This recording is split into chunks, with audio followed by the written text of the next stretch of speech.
नमस्ते छात्रों, सुप्रभात। हम जो पाठ 15वां समाचार जन से जनहित तक देख रहे हैं उसका आज आखिरी हिस्सा है। हमें इस तासिका के माध्यम से उसे देखना है। तो चलो छात्रों देखते हैं। पिछले तासिका में हमने पाठ को यहाँ तक देखा है कि समाचार वाचक जो है उसे या उसके लिए किस तरह से प्रभावशाली व्यक्तिमत्व होना ज़रूरी है।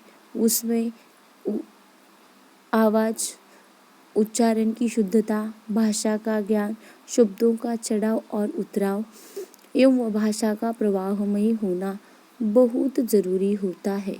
यहाँ तक हमने पिछले तासिका में पाठ की जानकारी ली है और आज हमें समाचार पत्र के बारे में या समाचार प्राप्त किस तरह से किया जाता है उसके बारे में यहाँ पर जानकारी लेनी है। तो देखते हैं।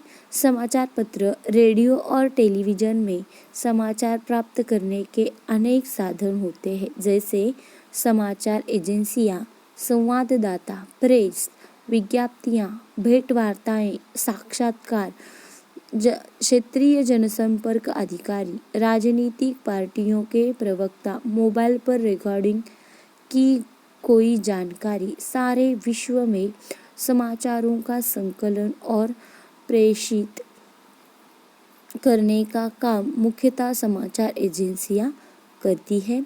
समाचार एजेंसियों के क्षेत्रीय ब्यूरो समाचार का प्रांतीय या केंद्रीय कार्यालयों तक टेलीप्रिंटर द्वारा पहुंचाते हैं और मुख्य कार्यालय उन्हें पुनर्संपादित कर क्षेत्रीय एवं ब्यूरो कार्यालय को भेजता है, जिनके टेलीप्रिंटर, रेडियो और टेलीविज़न के संपादित समाचार कक्ष में इन समाचारों को भेजते हैं।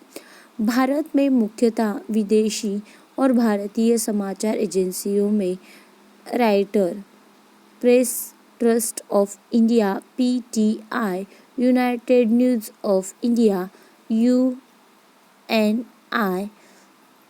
यूनिवार्ता एजेंसियां समाचार उपलब्ध कराती है। देखो, समाचार किस तरह से उपलब्ध कराया जाता है या समाचार का एकत्रीकरण किस तरह से किया जाता है, उसमें कई बार मोबाइल पर रिकॉर्डिंग की गई जानकारी होती है, कई बार साक्षात्कार यानी कि वहाँ जाकर वो या भेंट करा के जो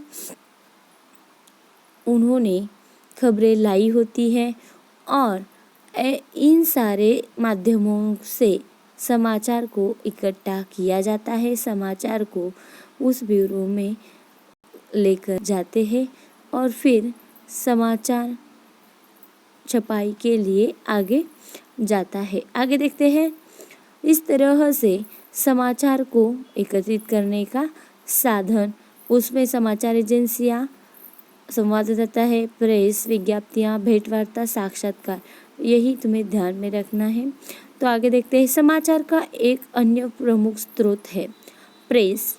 विज्ञप्तियां केंद्र सरकार की खबरें, पत्र सूचना कार्यालय द्वारा राज्य सरकार की खबरें और खबरों की सूचनाएं जनसंपर्क विभाग के प्रेस विज्ञप्तियों से मिलती है। इनके अलावा सार्वजनिक प्रतिष्ठान, शोध तथा निजी संस्थानों के जनसंपर्क अधिकारी और प्रेस के संवाददाता भी समाचार उपलब्ध कराते हैं। राष्ट्रपति, प्रधानमंत्री, उपराष्ट्रपति, लोकसभा अध्यक्ष, राज्यपाल, न्यायाधीश आदि के पद गरिमामय होते हैं। समाचार में इस गरिमा का ध्यान रखना ज़रूरी होता है। देखो, यहाँ पर उन्होंने कहा है कि जो खबरें हैं और राष्ट्रपति, प्रधानमंत्री, उपराष्ट्रपति, लोकसभा अध्यक्ष, यह इनकी जो पद है इनकी गरिमा रखना, यह भी समाचार पत्र निकालने वाले या समाचार पत्र छपाई करते समय इनके गरिमा का क्या होना चाहिए, ध्यान रखना चाहिए। आज समाचार का स्वरूप और प्रकार बहुत विस्तृत हो चुके हैं, जैसे राजनीति, संसद, विकासात्मक, खेल, व्यापार, रोजगार, विज्ञान, बजट, चुनाव, कृषि, स्वास्थ्य, लोक रुचि से संबंधित समाचार। समाचारों की अवधि भी आज अलग अलग है। मुख्य समाचार 2 मिनट, 5 मिनट, 10 मिनट और 15 मिनट के बुलेटिन। इनके अलावा परिचर्चा आदि भी समाचार के अंग है। देखो, समाचार का स्वरूप और जो प्रकार है वह आज बहुत विस्तृत हुए हैं। इन सारे क्षेत्रों के जो समाचार है उनके अलग अलग अवधि है, नीचे दिए हैं 2 मिनट का, 5 मिनट का, 10 मिनट का और 15 मिनट का बुलेटिन समाचार। आगे देखते हैं। समाचार के कुछ महत्वपूर्ण पक्ष हैं जिन पर ध्यान देना बहुत ज़रूरी है।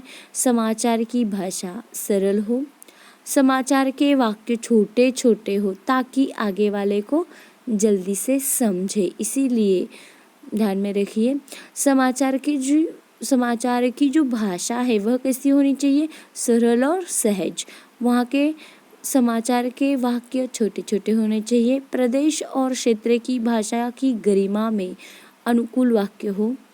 समाचार में ऐसी बात न हो जिसमें किसी धर्म, जाति, वर्ग की भावना को चोट पहुँचे। किसी भी चैनल पर समाचार की प्रस्तुति राष्ट्रहित, एकता और अखंडता को ध्यान में रखकर होनी चाहिए। देखो, यहाँ पर सबसे महत्वपूर्ण बात आई है कि किसी धर्म, किसी वर्ग, किसी जात को लेकर समाचार छपाई करते समय या समाचार बनाते समय इसका ध्यान रहे और समाचार राष्ट्रहित के लिए, अखंडता के लिए और एकता के लिए होना ज़रूरी होता है या होना चाहिए। इसका भी ध्यान रखना बहुत ज़रूरी होता है। इस क्षेत्र में रोजगार की बहुत सारी संभावनाएं हैं। प्रोड्यूसर और संपादक के लिए यूपीएससी परीक्षाएं देनी होती है। देखो, इस क्षेत्र में जो समाचार का क्षेत्र है उस क्षेत्र में अगर तुम्हें नौकरी पानी है, तुम्हें वहाँ जाना है, काम पाना है, तो यूपीएससी इस परीक्षा को पास होना पड़ता है। आगे संपादक बनने के लिए कैमरामैन है, वीडियो संपादक है, ग्राफिक है, आर्टिस्ट है, मान्यता प्राप्त संस्थाओं से डिग्री, डिप्लोमा लेकर इस परीक्षा में भाग ले सकते हैं। कोई भी डिग्री, डिप्लोमा अगर तुम्हारा हो गया है तो तुम यूपीएससी पास होकर यहाँ पर समाचार या संपादक, जो भी समाचार के कर्म या समाचार पत्र जहाँ बनते हैं, जहाँ निकलते हैं, वहाँ के कर्मचारी बनने के लिए तुम्हें यूपीएससी पास होना पड़ता है। वह परीक्षा देनी आवश्यक है। आर्टिस्ट, मान्यता प्राप्त संस्थाएं, डिग्री, डिप्लोमा और किसी भी इंजीनियरिंग विभाग या कोई भी मान्यता प्राप्त डिग्री लेकर तुम उस परीक्षा को दे सकते हो।